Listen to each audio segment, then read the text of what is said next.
Louie Zamperini was a force to be reckoned with. As a young boy, his boundless energy often tipped into mischief. He stole, he fought, he ran. But this restless spirit held a hidden talent. Louie was fast, incredibly fast. He discovered this gift on the Torrance High School track. With each stride, he outpaced his past, his troubles fading behind him.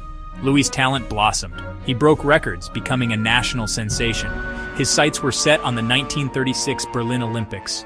The world watched as he ran with a fire in his eyes, a determination that spoke volumes. Though he didn't win gold, his final lap in the 5,000 meters left spectators in awe. Louie Zamperini, the former delinquent, had become an Olympian. The world, however, was on the brink of war. Louie's life, like so many others, was about to change dramatically. The Olympics, a symbol of peace and unity, would become a distant memory. A new race awaited Louie, one far more perilous and daunting than any he could have imagined. His opponent wouldn't be time or fellow athletes, but the unforgiving reality of war. The year was 1943. Louie, now a bombardier in the U.S. Army Air Forces, found himself soaring above the vast Pacific.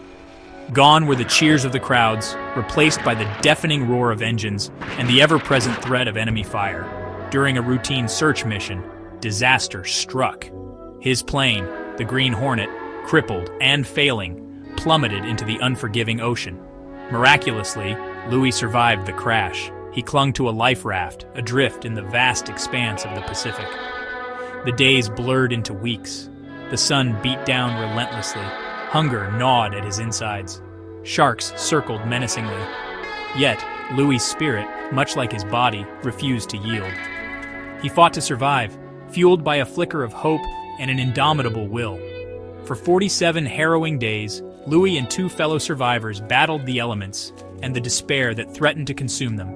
They endured storms, starvation, and the constant fear of the unknown. Just when hope began to dwindle, they were spotted by a Japanese patrol boat. Their ordeal at sea was over, but a new chapter, one filled with unimaginable hardship, was about to begin.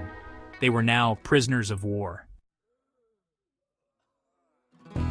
Imprisoned in Japanese POW camps, Louie faced a new kind of enemy. Gone were the open skies and the vastness of the ocean. He was confined, his freedom stripped away. The guards, driven by a potent mix of nationalism and cruelty, subjected their captives to unimaginable brutality. Starvation, disease, and relentless physical abuse became the norm. One man in particular seemed to delight in Louie's suffering. Mutsuhiro Watanabe, a sadistic guard known as the Bird. He targeted Louie relentlessly, singling him out for beatings and psychological torture. Watanabe saw in Louie an unyielding spirit, a defiance that fueled his own sadistic tendencies. Despite the horrors he faced, Louie refused to break. He drew strength from his memories of home, his love for his family, and his unwavering belief in something greater than himself. He found small acts of defiance, moments of humor, and glimmers of hope in the darkest of places. He clung to his humanity, reminding himself and those around him that even in the face of unimaginable cruelty, the human spirit could endure. After the war, Louie returned home a changed man. The physical and emotional scars of his captivity ran deep. He suffered from nightmares, flashbacks, and a simmering rage that threatened to consume him. He struggled to adjust to civilian life, haunted by the memories of his ordeal. It was through faith that Louie found his path to healing. He discovered the power of forgiveness. Letting go of the hatred that had festered within him, he dedicated his life to sharing his story, inspiring others with his message of resilience, hope, and the transformative power of forgiveness. Louie Zamperini's story is a testament to the strength of the human spirit. He overcame incredible odds, enduring unimaginable suffering with unwavering courage and resilience. His journey from a troubled youth to an Olympian, from a prisoner of war to a beacon of forgiveness, is a powerful reminder that even in the darkest of times, hope can endure, and the human spirit can triumph.